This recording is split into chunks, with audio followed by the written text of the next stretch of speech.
भारत और पाकिस्तान के बीच बढ़ते तनाव का क्या अपडेट है, उसके लिए शुरुआत करेंगे इस बुलेटिन की। इस ऑपरेशन सिंदूर, क्योंकि ये जारी है, पार्ट 2 कह सकते हैं, ऑपरेशन सिंदूर जारी है ऐसे भी कह सकते हैं। हालात युद्ध की ओर बढ़ते दिखाई दे रहे हैं। इसके बाद इस लड़ाई के लंबे समय तक खींचने की आशंकाएं जताई जा रही हैं। ऐसे में यह जानने की उत्सुकता सबके मन में है कि कौन कौन से देश भारत के साथ हैं और कौन पाकिस्तान के साथ है। रिपोर्ट में देख लीजिए।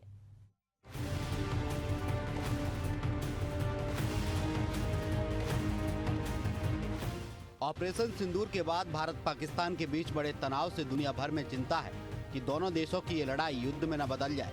ऐसे में सवाल आता है कि अगर दोनों देशों के बीच युद्ध होता है तो दुनिया के कौन से देश किसका समर्थन करेंगे। इस पर एक नज़र डालें तो अमेरिका का रुख साफ नजर आया है कि वो आतंकवाद के खिलाफ भारत के साथ है। अमेरिका ने भारत का परोक्ष समर्थन किया है। अमेरिकी विदेश मंत्री मार्को रूबियो और उपराष्ट्रपति जेडी वेंस ने कहा कि अमेरिका दोनों देशों के बीच शांति चाहता है, लेकिन यह उसका सीधा दायित्व नहीं है। उन्होंने उम्मीद जताई है कि यह संघर्ष परमाणु युद्ध का रूप नहीं लेगा और बातचीत से हल निकाला जाए।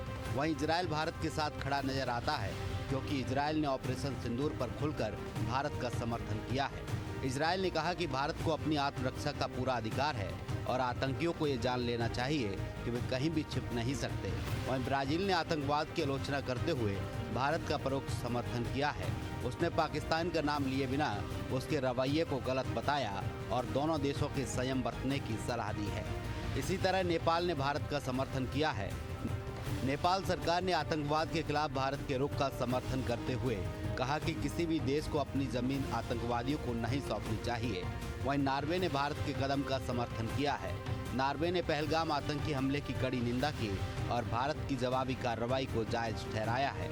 नॉर्वे ने दोनों देशों से शांति बनाए रखने और कूटनीति के जरिए हल निकालने की अपील की है।